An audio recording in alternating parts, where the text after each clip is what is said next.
5ನೇ ತರಗತಿಯ ವಿದ್ಯಾರ್ಥಿನಿ. ನಾನು ಕಿತ್ತೂರಾಣಿ ಚೆನ್ನಮ್ಮನ ಪಾತ್ರವನ್ನು ಮಾಡುತ್ತಿದ್ದೇನೆ. ಇಲ್ಲಿ ನಿಂತರೆ ಬಾಗಿಲು ಕಾಯುವವನು ಕಿತ್ತೂರಾಣಿ ಚೆನ್ನಮ್ಮ, ಇಲ್ಲಿ ನಿಂತರೆ ತ್ಯಾಕರೆ ಬ್ರಿಟಿಷ್. ನಮಸ್ತೆ ತಾಯಿ, ನಿಮ್ಮ ಭೇಟಿಗಾಗಿ ತ್ಯಾಕರೆ ಸಾಹೇಬರು ಬಂದಿದ್ದಾರೆ. ಯಾವ ವಿಷಯಕ್ಕಾಗಿ? ಮನ್ರು ಒಪ್ಪದ ವಿಷಯ ತಮ್ಮೊಂದಿಗೆ ಚರ್ಚಿಸಲು ಕರೆದುಕೊಂಡು ಬನ್ನಿ. ಆಗಲಿ ತಾಯಿ. ಬಂದ ವಿಷಯ ಕಪ್ಪ ಕೇಳುವುದಕ್ಕೆ. ಏನಂದೆ? ಕಪ್ಪ? ಹೌದು, ಮಂಜು ಒಪ್ಪಂದದ ಪ್ರಕಾರ ಕಪ್ಪ ಕೊಡಲೇಬೇಕು. ಕಪ್ಪು ತಿನ್ನಲು ಬಿಟ್ಟ ತಪ್ಪಿಗೆ ಕೂಲಿ ಬೇರೆ ಕೊಡಬೇಕೇನು? ಮೋಡ ಮಳೆ ಸುರಿಸುತ್ತದೆ, ಭೂಮಿ ಬೆಳೆ ಬೆಳೆಯುತ್ತದೆ, ನಿಮಗೇಕೆ ಕೊಡಬೇಕು ಕಪ್ಪ? ನೀವೇನು ನಮ್ಮೊಂದಿಗೆ ಉತ್ತೀರಾ, ಬೆತ್ತೀರಾ, ನೀರು ಹಾಯಿಸಿ ನಾಟಿ ನೆಟ್ಟೀರಾ, ಹೊರೆ ಹೊತ್ತೀರಾ? ನಿಮಗೇಕೆ ಕೊಡಬೇಕು ಕಪ್ಪ?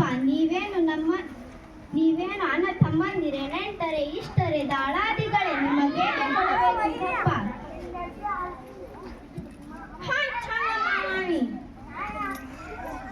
ನಡುಗಿ ಸಾಯಬೇಡ, ಕುಳಿತುಕೋ.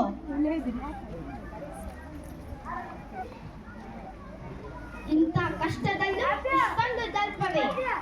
ಅದು ಕನ್ನಡಿಗರ ಹುಟ್ಟುಗುಣ. ಹೀಗೆ ಜಮ್ಮ ಕಚ್ಚಿಕೊಂಡ ಮೈಸೂರು ಮಣ್ಣು ಪಾಲಾಯಿತು.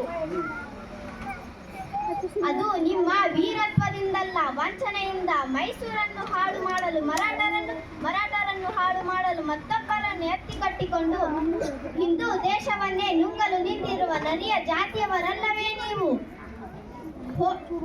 ಕಿತ್ತೂರು ರಾಣಿ ಎದುರು ನಿಂತುಕೊಂಡು ಕಪ್ಪ ಕೇಳುವವರ ನಾಲಿಗೆ ಸೀಳಿ ಹೋದಿತು.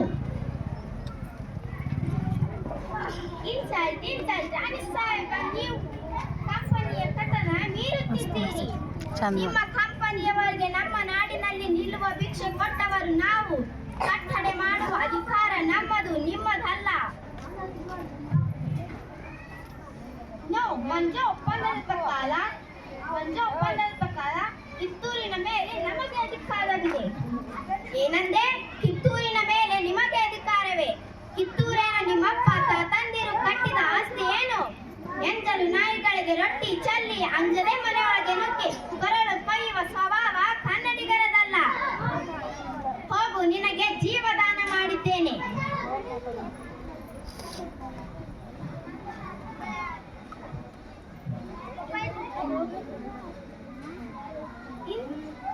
I will see.